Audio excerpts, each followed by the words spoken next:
நடிகர் விஜய் நடத்திய இரண்டாவது மாநில மாநாடு மதுரையில் நடந்தது. அதில் கலந்து கொண்ட விஜய் பல்வேறு கருத்துக்களை தெரிவித்திருந்தார்.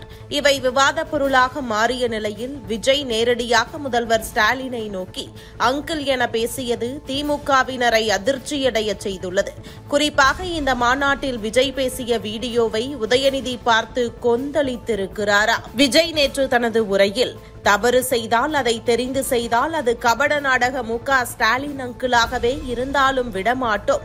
உங்கள் ஆட்சி ஊழல் இல்லாமல் நேர்மையாக உள்ளதா? பெண்களுக்கு பாதுகாப்பு உள்ளதா? பதில் சொல்லுங்கள் அங்கிள். பாதுகாப்பில்லை என்று பெண்கள் கதரும் குரல் ஸ்டாலின் அங்கிளுக்கு கேட்கவில்லையா? பெண்களுக்கு பாதுகாப்பு அளிக்காமல் தன்னை அப்பா என அழைக்கிறார் Stalin uncle. What uncle, it's very wrong uncle. Stalin uncle, what uncle, it's very wrong uncle.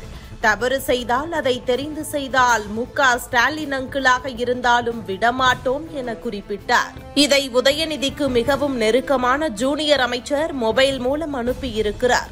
அதை பார்த்த உதயநிதி ஒருமையில் கடுமையாக விஜயை விமர்சனம் செய்ததுடன் இவை அனைத்திற்கும் ஆரம்பத்தில் இருந்தே கொடுத்த சுதந்திரம்தான் காரணம். இனி விஜயை கவனிக்கும் பொறுப்பை நானே முழுமையாக எடுத்துக்கொள்கிறேன், நேரடியாக நானே பார்க்கிறேன் என ஆவேசமாக பேசியிருக்கிறாரா?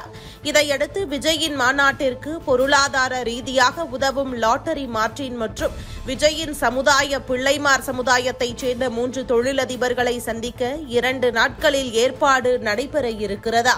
மேலும் மாவட்ட ரீதியாக விஜய் கட்சியின் முக்கிய பொறுப்பாளர்களை திமுகவில் இணைக்கவும் உத்தரவு நேற்று இரவோடு இரவாக பறந்திருக்கிறதா?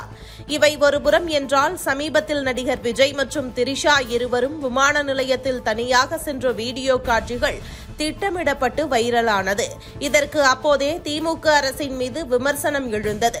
ஆனால் இந்த முறை தனியார் ஊடகம் ஒன்று கடந்த சில மாதங்கள் முன்னர் விஜயின் காரை பின்பற்றி சென்று அவர் நண்பர் வீட்டிற்கு சென்ற வீடியோவை வெளியிட்டது.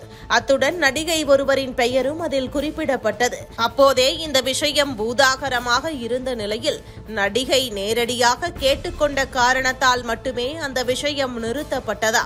இப்போது அந்த விஷயத்தை கையில் எடுக்கவும் முழு அளவில் அதிமுகவிற்கு மாற்றாக விஜயை நோக்கி நகர்வுகளை மாற்ற உதயநிதி நேரடியாக களத்தில் இறங்கி இருக்கிறாரா?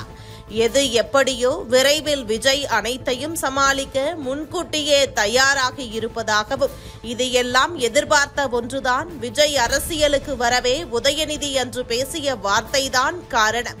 என்ன வேண்டுமானாலும் நடக்கட்டும், விஜய் அரசியலில் திமுகவை வீழ்த்துவது உறுதி என்கின்றனர் தவேக கட்சியினர்.